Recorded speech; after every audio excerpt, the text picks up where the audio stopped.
Hey everybody, welcome back to my channel. It's Abby with Abby Reviews. This is going to be my review for BET Presents the Encore Season 1, Episode 5, Heavy is the Head. And where's this stupid crown that they keep passing around? Alright, so y'all already know y'all was just here for Episode 4. Let's get into Episode 5. Let go.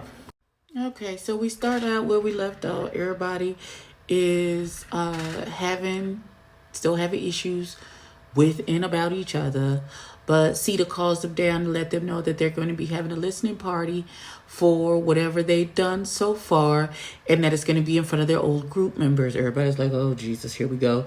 And then they told Cedar they came up with the name Blueprint. Of course, Aubrey is the only person who doesn't like the name because she was the only person not there. It's just not dope to me. Well, you should have had your ass there, and then you wouldn't have had that issue. Now it's time to re-vote for a new queen. Okay, so they voted. It was a three-way tie between Fallon, Misha, and Aubrey. And Aubrey is the deciding tiebreaker. Fallon went the hell off, talk about, oh, here we go. I know there's going to be some bullshit. And then Aubrey ended up picking Misha over Fallon. So, because Aubrey knows she got Misha in her pocket. So it's like Aubrey is queen again without having the target on her back. Chess, not checkers. That's all I'm going to say about that. Okay, I just wanted to interject here for about 42 seconds just to say, Irish, this blonde hair situation that you have in this confessional, oh ma'am, oh ma'am, it's all the way right, darling. It's all the way. Listen, you ain't never gonna see this, but I'm just saying, darling. Yes, ma'am. Yes, ma'am. And then Aubrey sit down and have a conversation. Aubrey tells her, I heard everything that y'all were saying about me being missing and all that good stuff. And then Fallon talks to her about Elijah and what was said. And she is blaming it all on Elijah when I honestly don't think that's how that situation came to be the way it was. I honestly don't put it past Aubrey to have put a bug in his ear and then made it seem like he had an issue with the Fallon twins. But you know, divisiveness.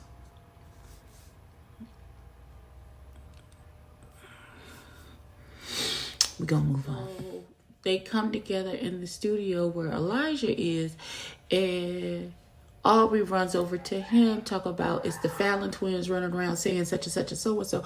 He was like, but no, you brought this to me. And, you know, I had a conversation and with the Fallon twins, we are good. So you are over here trying to manipulate and be divisive. And she acting dumbfounded like she don't know what's happening. Daughter, you know good and darn well. You know good and darn well.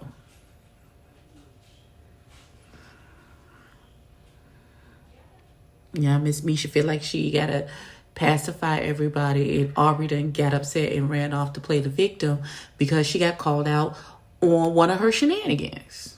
I don't feel no sympathy, none at all for her. Not behind this. Yeah. So Aubrey storms off and goes to do whatever. And then the Fallon twins, the evil twins get into it with the rest of the people. Nobody's listening to anybody. Nobody's respecting anybody's voice in this situation. The poor producer guy is trying to get everybody to come back together. That's not happening. Misha just, at this point, she's like, okay, forget it. Nobody's listening to each other. We just going to call it a night. Everybody go to bed. It's 1:30 in the morning. So Keely goes up to her room, which she shares with Aubrey. Aubrey's mattress is missing. Aubrey is missing. Nobody knows where she is. She just magically disappeared. Now everybody's like, what's going on? Where is she? How she just get up and disappear?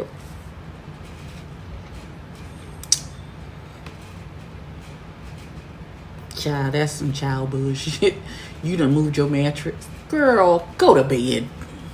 Oh, I know you motherfucking lying. Everybody's running around looking for Aubrey. Oh, I think she wrote a note and Misha's reading the note, talk about, I've never been hollered at by a man. That man didn't holler at you. He held you accountable for your bullshit. He didn't holler at you, girl. Talk about this is I've never been talked to by a man like this. And I've never been disrespected. Girl, if you don't sit your white privileged silly ass down, girl, daughter, don't do that.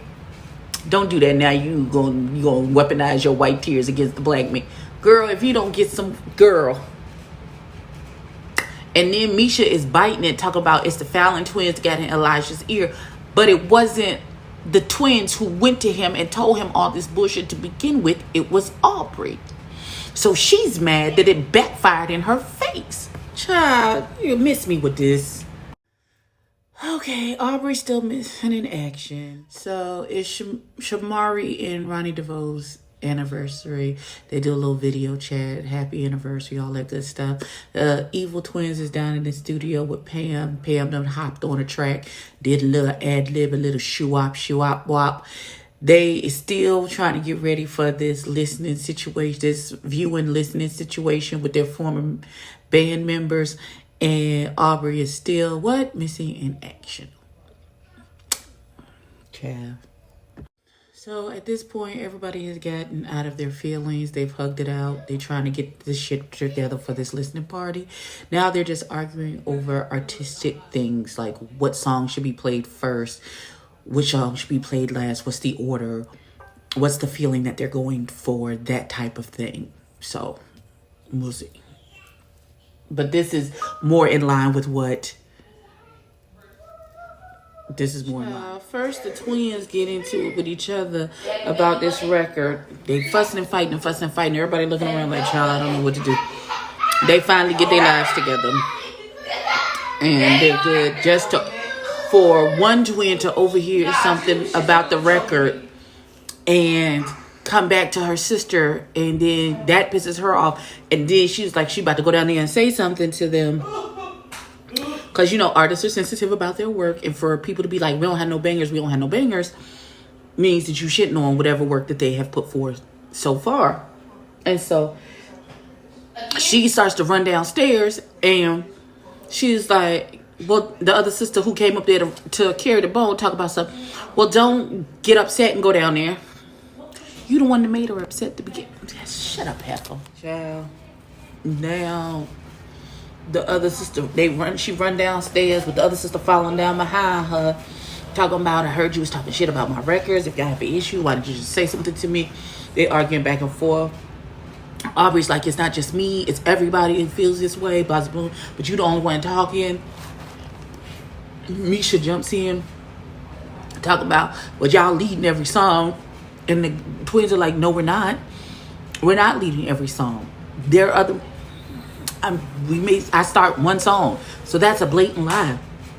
And then Misha's like, I feel like I've been giving bones. Because when people have 4 to 6 bars, and I only have 2 on every song, I feel like I've been giving bones. And Fallon Fleet, one of the evil twins, was like, how about this? You can sing all of my parts on all of the songs, because I'm done. Let me be clear, nobody wants that. Nobody wants Misha's struggle vocals in the lead on all of the songs. That's not the correct answer. So y'all gonna need to figure this out, and immediately, because this listening party is immediate.